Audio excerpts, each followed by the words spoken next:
lang to ng exponential. So kunyari meron tayong given, or sabihin natin na ganito muna. So let's say meron tayong logarithm of x to the base b equals y. Same lang to pag kinonvert natin into exponential, na magkakaroon tayo ng yung base, i-raise natin dito sa naka-equal, then equal sa argument na x. Ganoon siya ginagawa.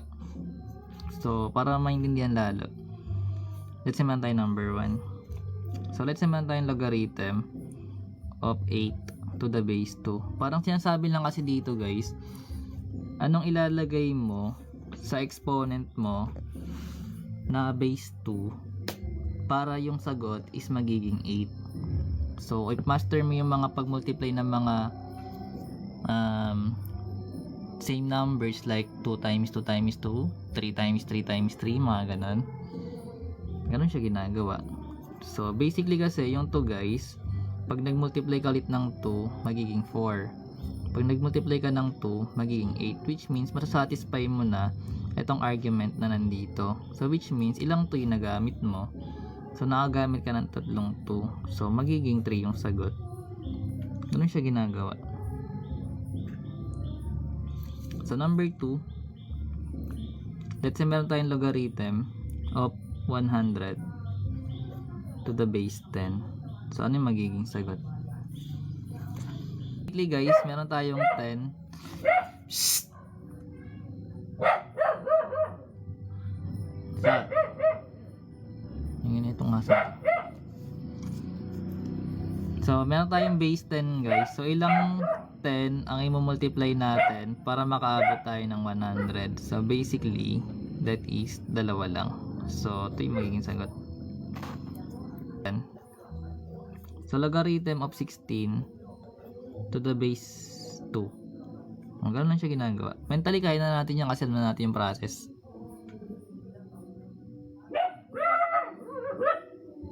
Ang sagot, that is magiging 4. So apat na 2 pag multiply mo, 2 times 2, 4 times 2 magiging 8, times 2 magiging 16. So 4 yung magiging sagot. Number 4, so let's say meron tayong logarithm of 27 to the base 3. Pwede yun, mag-equal ka sa x, gagawin mo siyang exponential, pero pwede rin yung ganito, mini-mental na lang.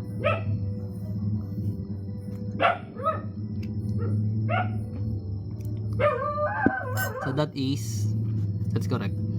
3 times 3 is 9, times 3 magiging 27. So 3 yung sagot, or 3 cube is 27. Number 5,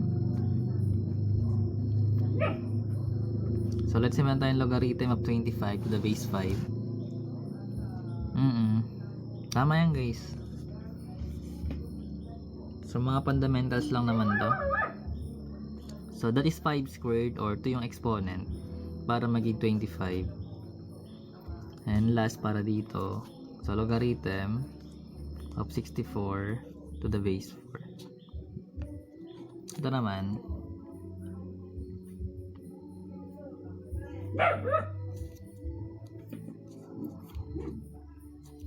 tingnan naman yung lola. Ang sagot, that is what? 4 ba? Or 3? So meron tayong logarithm of 64 to the base 4. So 4 times 4 guys is 16. 16 times 4 is 64. So magkakaroon tayo ng 3 lang. 4 cube, that's correct. 4 cubes nor